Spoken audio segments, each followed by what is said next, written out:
চীনের দিকে ঝুঁকছে আফ্রিকার দেশগুলো। কি করবে যুক্তরাষ্ট্র? ডোনাল্ড ট্রাম্পের আরোপিত নতুন আমদানি শুল্ক আফ্রিকার বহু দেশের উপর তীব্র প্রভাব ফেলেছে। ফলে যুক্তরাষ্ট্র থেকে মুখ ফিরিয়ে বিকল্প বাণিজ্য অংশীদার খুঁজছে এ মহাদেশের দেশগুলো। আর ঠিক সেই সুযোগটাই কাজে লাগাচ্ছে যুক্তরাষ্ট্রের প্রতিদ্বন্দ্বী চীন। নাইজেরিয়ার বিশিষ্ট অর্থনীতিবিদ বিসমার্ক রেওয়ানে সিএনএনকে বলেন, আমরা আফ্রিকা সরাসরি চীনের হাতে চলে যাচ্ছি। এটি অত্যন্ত দুঃখজনক পরিণতি।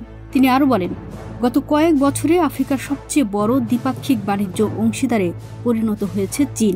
চরম শুল্কের মুখে আফ্রিকার প্রধান দেশগুলো ট্রাম্প প্রশাসনের নতুন বাণিজ্য নীতিতে আফ্রিকার 4টি দেশ লিবিয়া, দক্ষিণ আফ্রিকা, আলজেরিয়া ও তিউনেশিয়ার রপ্তানির উপর 25 থেকে 30% পর্যন্ত শুল্ক আরোপ করা হয়েছে। আরও 18টি আফ্রিকান দেশকে 15% শুল্কের আওতায় আনা হয়েছে। যুক্তরাষ্ট্রের মতে এই শুল্ক আরোপ পারস্পরিকতা ভিত্তিক, কিন্তু প্রকৃতপক্ষে এটি দেশগুলোর সঙ্গে যুক্তরাষ্ট্রের বাণিজ্য ঘাটতির উপর ভিত্তি করে নির্ধারিত হয়েছে, অন্য দেশের ধার্য করা শুল্ক নয়।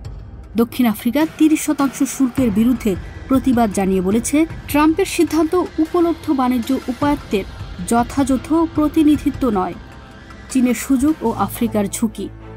চীন ইতোমধ্যেই আফ্রিকার সঙ্গে প্রায় সব রপ্তানি পণ্য নিজ দেশের পক্ষ থেকে শুল্ক প্রত্যাহারের ঘোষণা দিয়েছে। দক্ষিণ আফ্রিকার গবেষক নিও লেটসওয়ালো বলেন, এখনই সময় দক্ষিণ দক্ষিণ বাণিজ্য জোরদার করার এবং আফ্রিকাকে এখন চীনমুখী হওয়া উচিত। তবে তিনি সতর্ক করেন, চীনের ওপর অতিরিক্ত নির্ভরতা ঝুঁকিপূর্ণ হতে পারে, বিশেষ করে নবীন শিল্প খাতগুলোর জন্য। যদি সুরক্ষা না দেওয়া হয় তাহলে সস্তা চীনা পণ্যে সেগুলো টিকে থাকতে পারবে না। চীন গ্লোবাল সাউথ প্রজেক্টের মতে চীনেও কিছু বাণিজ্য চুক্তিতে আফ্রিকার সঙ্গে ভারসাম্যহীন আচরণ করেছে। আফ্রিকা থেকে চীনে প্রধানত কাঁচামাল রপ্তানি হয়, অন্যদিকে চীন থেকে আসে শিল্পজাত পণ্য। ক্ষতিগ্রস্ত হচ্ছে দরিদ্র দেশগুলো। আফ্রিকার দরিদ্র দেশ লেসোথো 15% শুল্কে পড়েছে, যদিও শুরুতে তাদের শুল্ক ছিল 50%।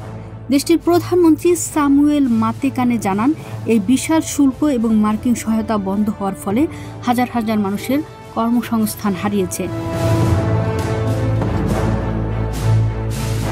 লেসোথো ইতিমধ্যেই 2 বছরের জাতীয় দুর্যোগ ঘোষণা করেছে, বিশেষ করে টেক্সটাইল শিল্প ধ্বংসপ্রায়। দক্ষিণ আফ্রিকার সংকট, দক্ষিণ আফ্রিকায় সাইট্রাস খাত সবচেয়ে বেশি ক্ষতিগ্রস্ত। সেখানে হাজার হাজার টন কমলা, লেবু রপ্তানির জন্য প্রস্তুত। তবে শুল্ক আরোপে মার্কিন বাজারে রপ্তানি বন্ধ হয়ে গেলে সেই ফল বিক্রি করা যাবে না, জানিয়েছে দেশটির সাইট্রাস গ্রোয়ার্স অ্যাসোসিয়েশন। অটোমোবাইল খাত হুমকির মুখে। কিছু প্রতিষ্ঠান ইতোমধ্যেই ব্যবসা গুটিয়ে নেওয়ার হুমকি দিচ্ছে। এতে দক্ষিণ আফ্রিকার উচ্চ বেকারত্ব পরিস্থিতি আরও ভয়াবহ রূপ নিতে পারে বলে আশঙ্কা করা হচ্ছে। দক্ষিণ আফ্রিকার খনিজ ও জ্বালানি মন্ত্রী গুয়েদে মান্তাসে বলেন, আমাদের সবচেয়ে বড় বাণিজ্য অংশীদার যুক্তরাষ্ট্র নয়, চীন। কাজেই বিকল্প বাজার খুঁজে বের করতে হবে। আফ্রিকার করণীয় সতর্ক বার্তা দিলেও গবেষক লেটসওয়ালো বলেন, একদিকে চীনের দিকে ঝুঁকতে হবে, অন্যদিকে আফ্রিকাকে নিজস্ব বাণিজ্য কাঠামো গড়ে তুলতে হবে। তিনি আফ্রিকার কন্টিনেন্টাল ফ্রি ট্রেড এরিয়ার দ্রুত বাস্তবায়নের আহ্বান জানান। এই বাণিজ্য চুক্তি চালু হলেও এখন পর্যন্ত মাত্র 20টির মতো দেশ কার্যকরভাবে এতে বাণিজ্য করছে। অর্থনীতিবিদ রেদওয়ানে বলেন, এই শুল্ক আমাদের শিখিয়েছে আফ্রিকাকে বৈদেশিক নির্ভরতা কমিয়ে নিজস্ব অর্থনৈতিক প্রতিরোধ ক্ষমতা বাড়াতে হবে। Sumana Suma, world views.